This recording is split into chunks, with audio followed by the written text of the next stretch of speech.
From MTN News, this is Montana This Morning.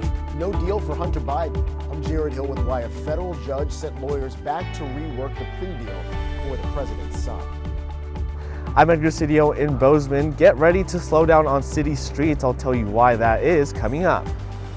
How you can wipe out, something that's been there since 1886 and not have a plan for how to replace it. It's hard.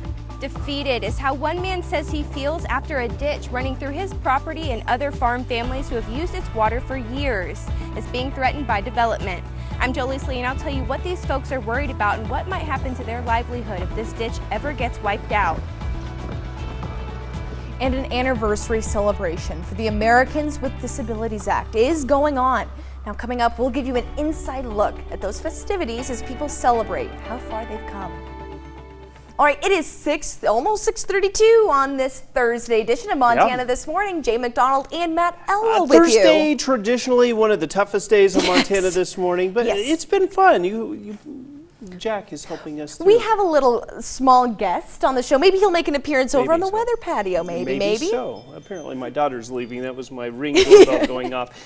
Temperatures this morning into the 40s and 50s. She won't be late for practice. That's good to know, though. Looks like we're going to be dealing with pretty quiet conditions for most of the day. The afternoon does hold the potential, some afternoon thunder showers in the area. Starting around 3:30, 4 o'clock, we start seeing some of these showers develop. May not be directly overhead, but it will be in the region.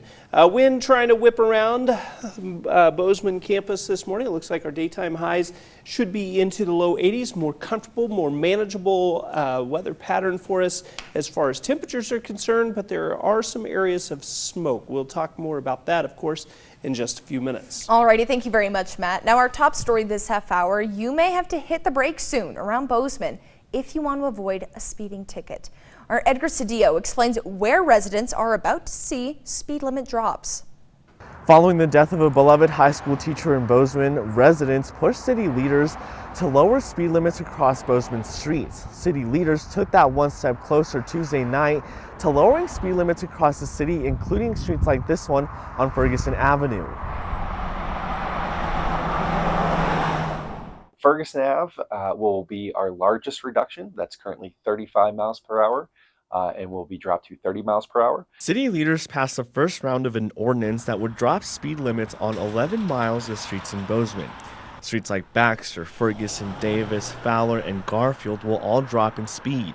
A new strategy for setting safe speed limits and then applying them to those streets that see the biggest need. It's all a part of their Safer Streets plan. School zones and park zones will also have a noticeable change for drivers. Is to remove the time of day enforcement. We acknowledge through this process that both our schools and parks function, really at all times of day. But the Peanut Road where the fatality occurred there's no change there. Now the issue that the city is having is that they're not able to lower speed limits on every single road that they want to. For example, this section of West Oak, where Kelly Fulton died, is one that is controlled by MDT, so the city can't lower the speed limit. They can go through a process to lower the speed limit through MDT, a process which can take anywhere from 9 months to a year. So the city does not have authority to set speed limits on those state-controlled portions of roadways ourselves. As a result, the city is conducting speed studies to look at reducing speeds along Baxter, Oak, and Kagi. The city says they want to work with MDT and other large cities across the state to give them more flexibility to set speed limits. We feel that makes a lot of sense for then local authorities to have control over setting safe speeds. The City Commission will hold their second reading of the ordinance on August 9th. If this passes, speed limits would drop around September. In Bozeman, Edgar Cidio, MTN News. Thank you very much, Edgar. Now a Belgrade man and other farm families in the area feel defeated after a ditch they rely on for the success of their crops is being threatened. MTN's Jolie Slee spoke with that Belgrade farmer who says he's wondering what might be next for his farm. Folks say it's been a life support for farm families for centuries. It's the Spain-Ferris ditch that runs through many people's property, and now it's at risk. I don't know what to do. We're a non-profit ditch company and a farmer, and up against a developer. it's hard, it's stressful. Kurt Dykstra's grandfather bought this farm in Belgrade in 1946, and the historic Spain Ferris ditch has always run through it. Without it, we've got good soil, but it's shallow soil, so if we don't get water on it, we won't get any crop out of it. So it's our livelihood, it's our lifeblood.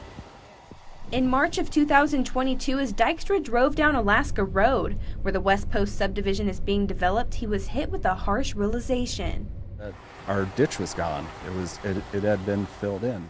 How you can wipe out, something that's been there since 1886, and not have a plan for how to replace it. Dykstra said the West Post developers failed to notify any of the 10 shareholders of the ditch and the city. When the call came in that, hey, they buried our ditch, it's like, what are you doing? And the developer assured us, well, we have a plan. Well, that's great, but that's something that we all need to look at and come together on. Community Development Director Jason Karp says the developer destroyed the ditch and then put in a French drain, which was not approved by the city. So they came back with a new solution to create a new ditch. From that point on, they maintained, well, it was our ditch, we could do with it what we want.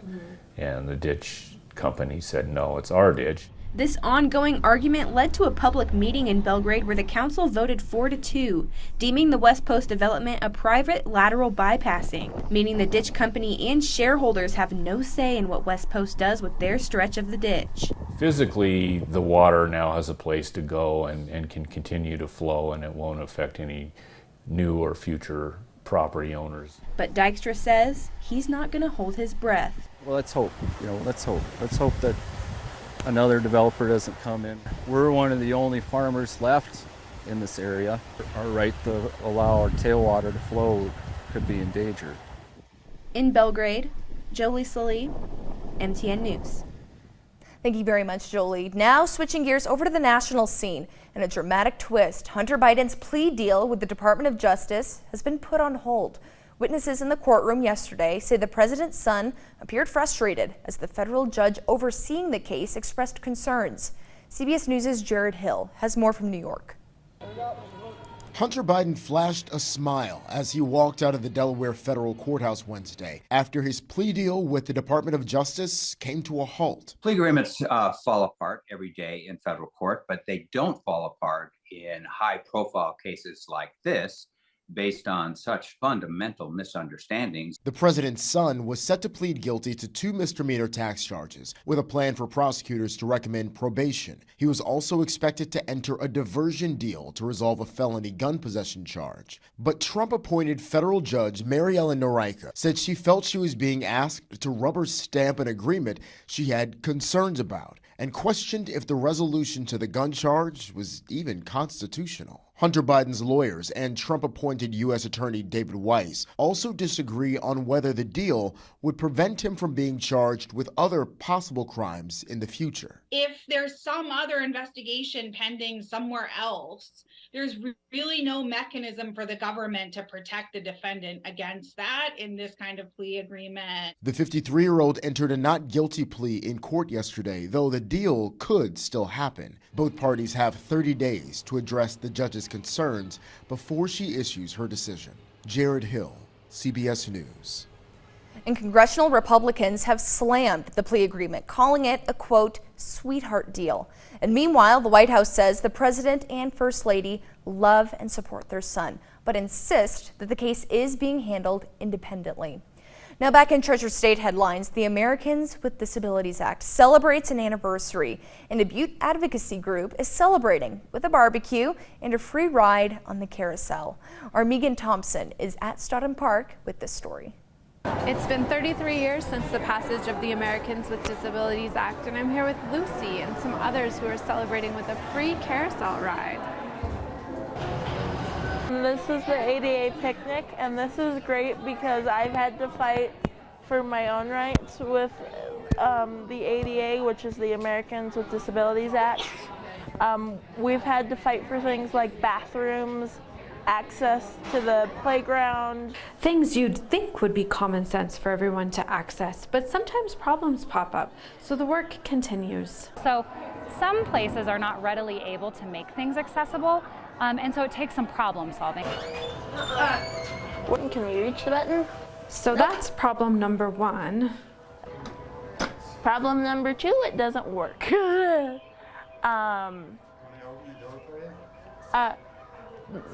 What has to happen now is someone has to open the door, and that's not accessible to me, obviously, because then I need another human to do it for me. Lucy says these buttons often wear out quickly due to overuse, but simply having the ability to remedy the problem is a huge step in the right direction. Another big step is having the advocacy of Ability Montana. And if a person with a disability says something doesn't work for them, that's just a cue to look into it, figure it out. Because if you make something accessible for people with disabilities, it's accessible for everyone. And the group encourages businesses and individuals to reach out to them to problem solve these issues. Everybody likes the ADA. You like the bigger restroom at the bathroom, you like being able to walk into a store when it's level. All of these amenities that the ADA has provided, everybody enjoys those. And so if somebody comes up to you and you're a business owner and you need more information about that, please contact Ability Montana so that we can talk through that. And not to worry, the door at the carousel is being fixed. In Butte, Megan Thompson, MTN News.